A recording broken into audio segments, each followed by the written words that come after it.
Hey everyone, thank you for joining this session. My name is Xiaohu. I'm a PhD student from Purdue University, Computer and Information Technology program. Today, I'm excited to present our research paper From TikTok to RedNote, a comprehensive mobile forensics and security analysis on Android. This work is a collaborative effort with my colleagues Mingyang, Akif, and our advisor Dr. Rumit. In this presentation, I will walk you through our systematic forensics and security investigation of the RedNote Android app. We will explore how we populate and analyze the app on a control device, what type of artifacts we found, and the implications of its permission structure and also its cryptographic weakness. Let's begin with a brief context on why RedNote has suddenly become so relevant. After a federal law passed in December 2024 to ban TikTok starting in January 2025, many users grew concerned about losing access to their primary social platform. These users began referring to themselves as TikTok refugees, fearing the loss of digital social space. They turned to RedNote, a platform with a similar development background and comparable functions. These migrations of these TikTok refugees led to RedNote becoming the #1 most downloaded free app on the US Apple App Stores in January 2025. However, because RedNote's popularity is very recent, the mobile forensics community hasn't yet had much time to explore it in depth. This represents a clear and pressing gap, especially considering the significant amount of personal data that this app potentially handles. Our study was conducted to address this gap and provide forensics and security insights into this newly popular app. Several recent studies have examined RedNote from different perspectives. For example, prior research has explored its use in the advertising detection on social media, on the application of AI-powered sentiment analysis to understand user behavior, and the platform's development strategy as part of the broader super app movement. Other work has looked into user experience design and window shopping behaviors in RedNote's embedded social commerce features. Although these studies are not directly related to forensics or mobile security, they provided important insights into RedNote's platform design, user engagement mechanism, and feature landscapes.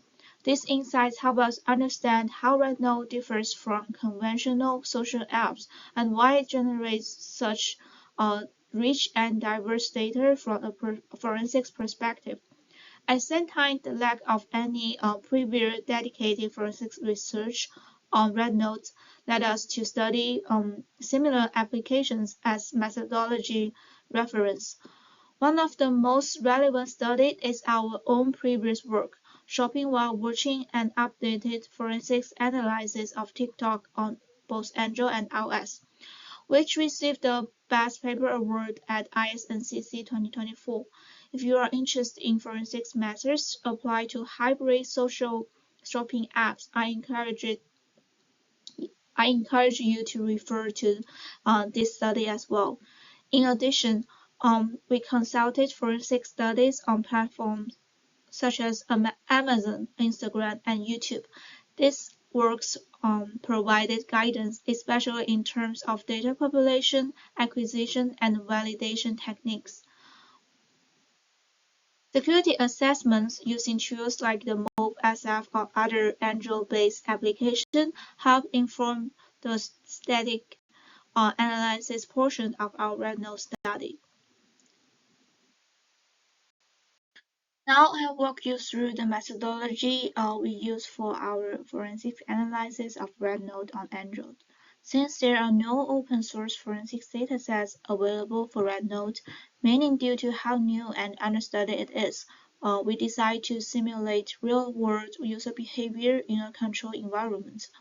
We followed a five-step process inspired by the National Institute of Standards and Technology, as well as our previous work, like the Kicktail investigation. First data population, we use a rooted Google Pixel 5a running Android 11 and perform a complete factory reset. We create a new Google account to ensure data isolation. Then we interacted with RedNote's major features, registering an account, browsing and liking posts, uploading image and videos, participating in group discussion, and even adding items to a shopping cart. For the image acquisition, we use the magnet axiom process to perform a logical acquisition of the device. This is the standard approach in real-world forensics practice when investigators collect devices that already contain user data. Using magnet axiom examining, we manually explored the file system as there were no predefined artifacts for RedNote yet. We also cross-validated our findings using ALIP, an open-source Android forensics tool. While more lightweight than commercial software, ALIP still helps us verify several key artifacts. It also reveals some limitations in automation when dealing with the lesser-known apps like RedNote, which we will highlight later. These are presented in detail in the next section on findings. This process allows us to emulate a real investigation and generate a repeatable analysis workflow for social media apps like RedNote. Let's begin with the most foundational part of our findings, basic user and device information.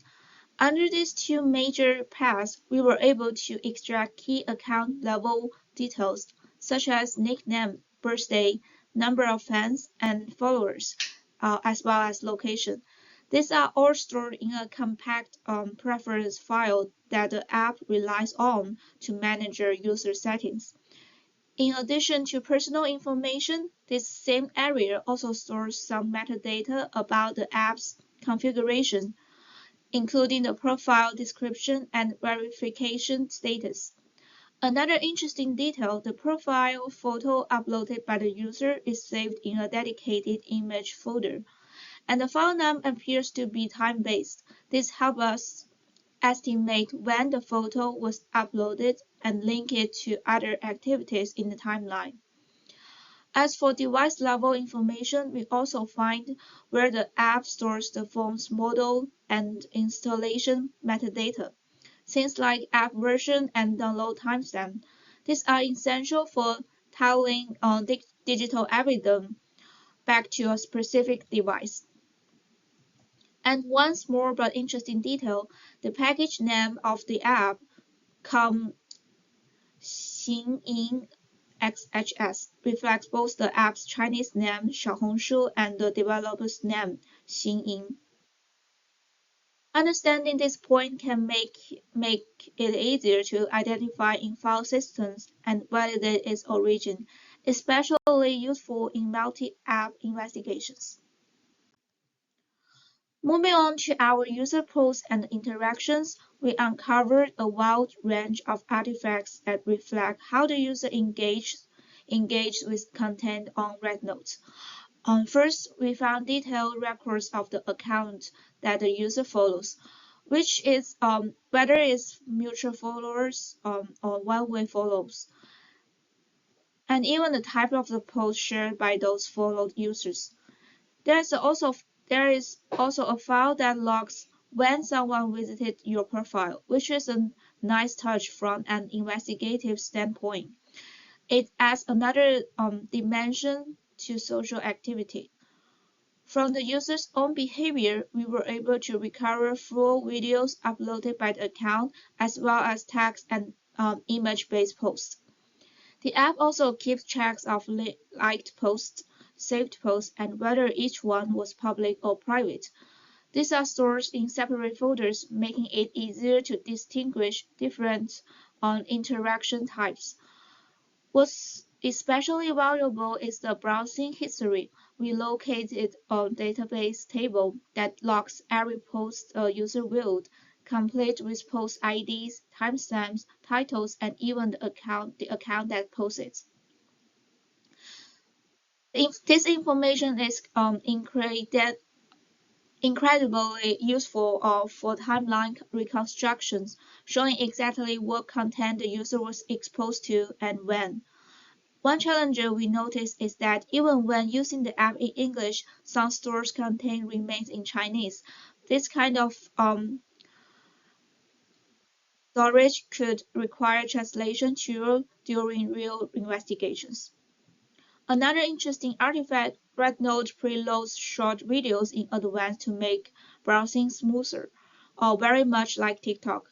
But differently, we find a dedicated folder where these preload clips are stored, which can help very easily to distinguish between content that the app cached on its own from the content the user actually watched.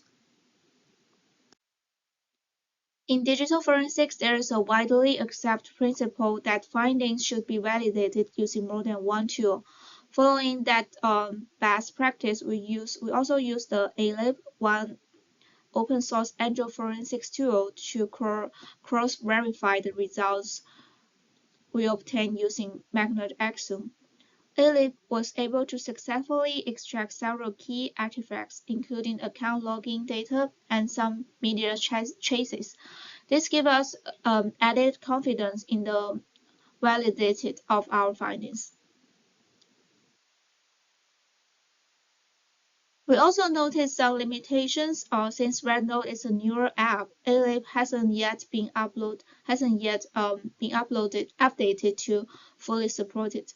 Unlike Axiom, it doesn't have a built-in file system browser, which made it more difficult to locate certain elements, like user search records or deeper app-specific interactions. For anyone working with newer apps like this, we recommend using ALIP alongside manual file system exploration, especially when commercial tools are not available. And to help investigators, we have compiled a findings summary table.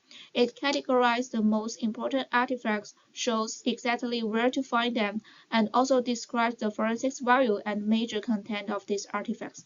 This table can be a valuable reference for real-world investigation. In addition to the forensic data analysis, we also perform the static analysis of the RedNote APK using MobSF, which is a mobile security testing framework that helps identify potential security risks. This analysis focuses on permissions, cryptographic practice, and general configuration settings. We observe that the app requires a wide range of permissions, some of which, like the camera and media access, are clearly needed to support its features. However, others, such as the location checking, account management, and calendar access, could benefit from a more restricted permission model or enhanced transparency to users. Our goal here isn't to criticize the app, but rather to point out areas where security and privacy practice could be improved. During the analysis, 4 high issues were flagged by MobSF, which align with widely accepted security standards. These include use of CBC and ECB encryption modes, which are known to have certain vulnerabilities, writable configurations files that could be modified by other apps, SSL setting that accept self-signed certificates, and allowing unencrypted HTTP traffic by default. These findings don't indicate active exploitation, but they do highlight opportunities to improve the app's overall security posture, especially as it grows in popularity internationally. We believe that identifying and addressing this aspect earlier can help better protect user data and build long-term trust.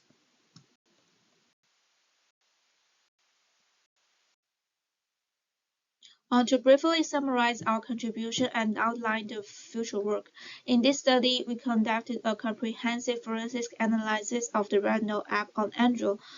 We simulated real user activity on a rooted device, captured and examined logical images using both Magnet Axiom and ALIP, and analyzed a wide range of artifacts from account and interaction data to media and app metadata. We also complemented the forensics analysis with a static APK analysis using MobSF that allowed us to identify several areas such as permission use, encryption, and certificate handling, where the app security postures could potentially be improved. All findings were systematically organized in a summary table to assist investigators who may encounter RedNote in real life in real-world cases. Looking ahead, there are a few directions we would like to explore. First, we plan to analyze RedNote's network traffic, which could help clarify how user data is transmitted and whether an unencrypted communication channel exists. Second, we are interested in conducting a parallel analysis on iOS, since the forensics behavior can vary significantly between different platforms. And finally, we are exploring ways to extend open source tools like ALIP and iLIP to automatically support RedNote artifacts, making forensics analysis of this app more accessible to the community. We hope this work lays the groundwork for further research into forensics analysis of emerging social media platforms.